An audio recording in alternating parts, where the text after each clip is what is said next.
You may have noticed the writing when you were coming in.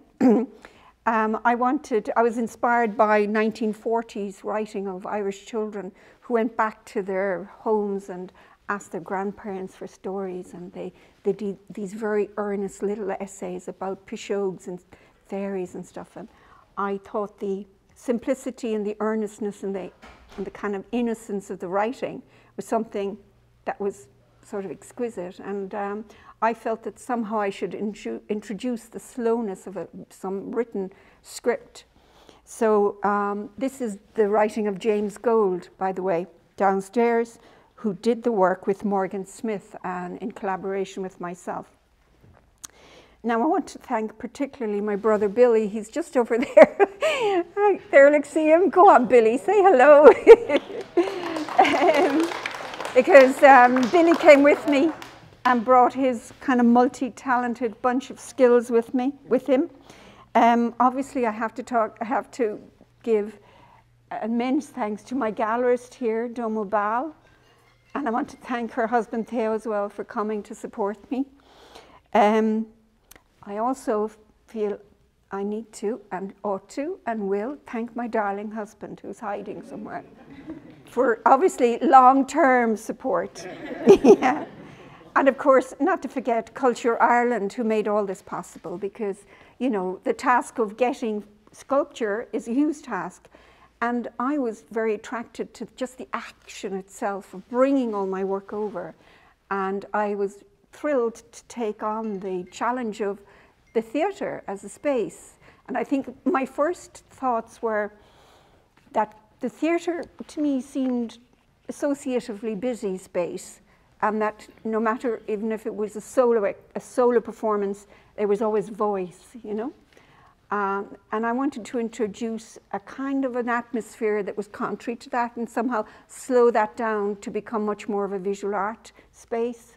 So I worked with the team here, and we introduced these scrim, these were bobbinettes. If anybody wants to feel that quietness, you can go around the back of that particular one and feel the kind of translucent distance that it brings to the exhibition. So that was kind of how I wanted it, and it also gave me the opportunity. I'm reminded of a few words by Susan Howe. She says, "All things seem to touch, so they are," which is a fascinating and very simple phrase. But the idea being that relationality and building relation between things, and the idea that they seem to touch and they become more present physically is a very cherished kind of thought underpinning the work. I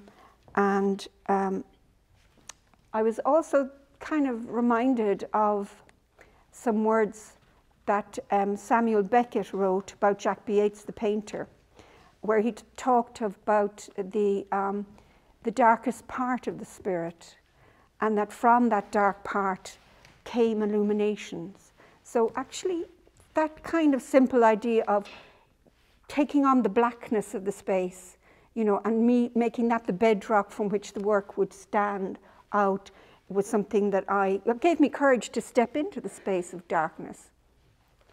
And to, you know, Manny has lit the work so that it radiates light in a space that's kind of essentially a dark space.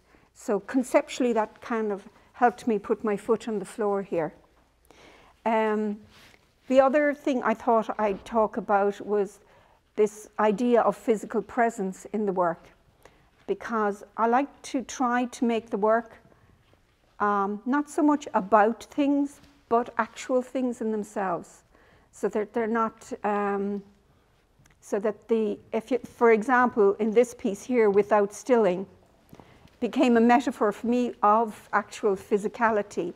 And I think, you know, acknowledging the physical world is really important, because we need to seek and find a sense of unity with matter. We are made of matter, and we are ultimately intricately connected with it. And in the world today, which is why I call the show A Consequence Of, we're faced with an immense sort of strands of consequence that are becoming incredibly complex for us. And I feel that in some way we can unlock that mesh of intricacy by focusing on the near at hand and by connecting with what is around us, be it material, synthetic material or organic material. So with this piece, I was very interested in retaining the agency or the flexing of the tension of the timbre in this. So it does have that kind of flick in it. It's kind of folded in, but it has the tension in it, which will give it a sort of a live feeling. The piece itself is titled Without Stilling because I'm interested in it as a form that somehow mirrors what form is. Form is in constant movement. In the interior section, I have like a certain geometry, which is almost Pythagorean, very simple. And when it expresses itself in the outer skin, it becomes a little rasping, as though it were kind of itself abrasive to the air and forming new space in some way. So this, for me, is a metaphor of what form is. The other thing about it is there are all sorts of inflections and differences in it and tolerances. It's all hand cut. And so that would be considering each piece of timber, looking at each kind of striation or marking on the timber and pulling that into action. And in this, I'm reminded of Agnes Martin, whose grids, you know, would appear to be very absolute, but actually she has these sort of minor inflections and differences, and that radiates through the work, which makes them sort of hover in a way. And I wanted this piece to sort of hover. You might notice as well, it's actually floating up off the floor. So that was just taking a kind of tangential kind of relationship with gravity. I'll just speak a little bit about this piece here. This piece is called The Moon is Falling, and I was reminded of the fact that the moon, because it runs in an elliptical form around the Earth, appears at some stages in that to slip away from the Earth.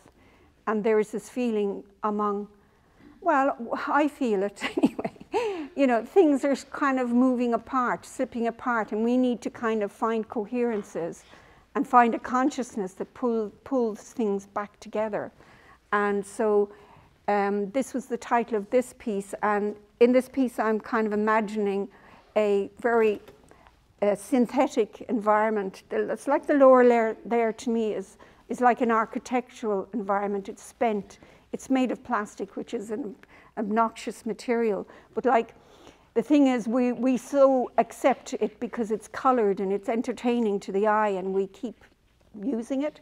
So I'm using it here, but as a sort of, as ground, as a dead field on which these rather fungal-like structures are existent. So in a way, that is the sort of something that I felt needed to be imagined, that when everything is spent, it'll go back to maybe 2 single layers, unless we realize that, of course, it would appear to be falling away from us at the moment, all of this, but we can pull it all back into register. So that would be that piece. And I might end with just commenting, because I don't want to be going on and on, but like, I thought I'd speak a little to this piece here, and this is made of a lot of different materials. This little piece fell from a roof in Cork and just fell to the ground. I thought it was a stone, but it wasn't. It was a sort of different synthetic material.